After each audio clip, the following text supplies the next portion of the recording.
Hello friends, मैंने पहले आपको सब्ज़ी वालों और अन्य दुकानदारों के बारे में सावधान किया था और बताया था कि कैसे झटपट हिसाब लगाकर हम बेवकूफ़ बनने से बच सकते हैं। आज भी मेरी इस वीडियो में मैं आपको कुछ सावधान कर रही हूँ। आजकल के मार्केटिंग फंडे ऐसे ही हैं कुछ कि बात को घुमा फिरा कर ग्राहक को लुभाते हैं और हम बहुत सरलता से उनके झांसे में आ जाते हैं। लेकिन घर आकर जब हिसाब लगाते हैं तो अपना सिर पीटने के अलावा कुछ नहीं कर सकते।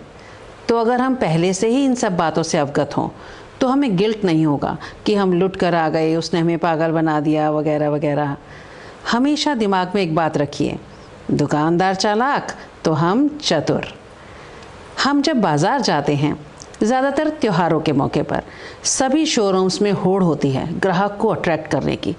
इसके लिए बढ़ स्कीम्स होती हैं, लुभावने डिस्काउंट्स होते हैं। जैसे एक जगह पर 50% डिस्काउंट तो दूसरी जगह पर 50% प्लस 20% डिस्काउंट। वाओ, 70% डिस्काउंट और ग्राहक खुश। चलिए अब हम देखते हैं कि 50% प्लस 20% क्यों, 70% क्यों नहीं, इन दोनों में क्या अंतर है। 70% और 50% प्लस 20%, इनमें दोनों में क्या अंतर है। वो इस तरह से क्यों लिखते हैं, सीधा 70% क्यों नहीं दे देते डिस्काउंट। चलिए हम इसको देखते हैं। मान लीजिए कोई वस्तु हमें मिल रही है 2500 रुपये की और इस पर अगर डिस्काउंट हम लगाते हैं 70% तो कितना बनता है।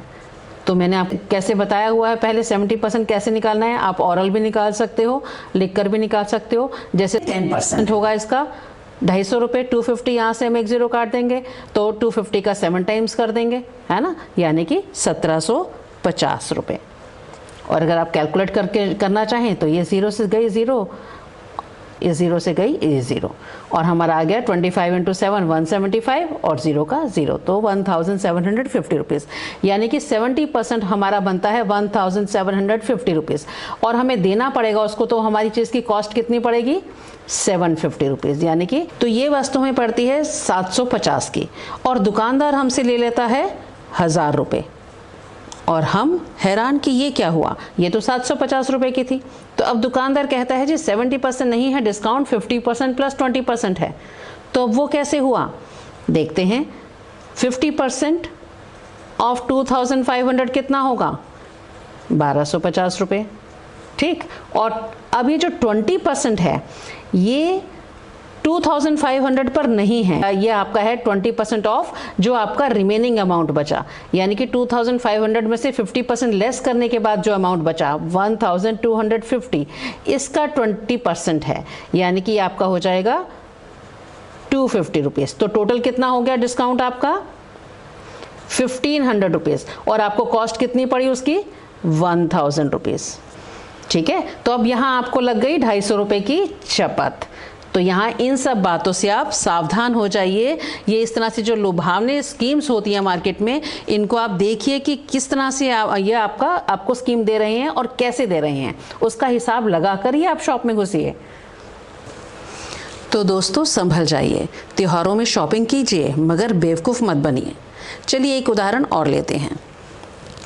मान लीजिए किसी वस्तु पर आपको डिस्काउंट मिल रहा है 40% प्लस 20% ऑन 5000। चलिए पहले देखते हैं 60% कितना बनता है 5000 का। 60% ऑफ 5000, तो ये हम ऑरल करेंगे। 10% होता है 500, तो 5 6 30, यानी कि 3000 रुपीज़ जो होगा वो 60% होगा। अब निकालते हैं 40% प्लस 20%, तो 40% ऑफ 5000 कितना होगा, 5 4 20, यानी कि 2000 रुपीज़। अब 20% किसका, 20% ऑफ व्हाट, 20% ऑफ 5000 नहीं, 20% ऑफ जो रिमेनिंग है 5000 माइनस 2000 आपका 3000। अब ये 3000 पर आपको 20% मिलेगा। अब यही है ना, कम अमाउंट का 20% कम होगा, ज़्यादा अमाउंट का 20% ज़्यादा होगा। तो इसीलिए वो यहाँ ये चालाकी करते हैं कि आपको 5000 पर 20% के बजाय 3000 का 20% आपको मिलेगा। तो ये हो जाएगा आपका 600 रुपीज़, यानी कि टोटल आपका डिस्काउंट हुआ 2600। और अगर आप डायरेक्ट 60% मिलता तो डिस्काउंट मिलता 3000 रुपीज़। अब मिला आपको 2600 रुपीज़, जो कि आपका बनता है 52%। ये आपका बनेगा 52%, और यहाँ पर आपको मिल रहा था, दिखाया जा रहा था 60%। कई लोग सोचते हैं 40% प्लस 20% 60% हो जाता है, लेकिन नहीं, ये आपका है actually 40% plus 20% is not equal to 60%, this is equal to 52%। So be alert, संभल जाइए। तो आपने देखा दोस्तों, बाज़ार में तो होड़ लगी है।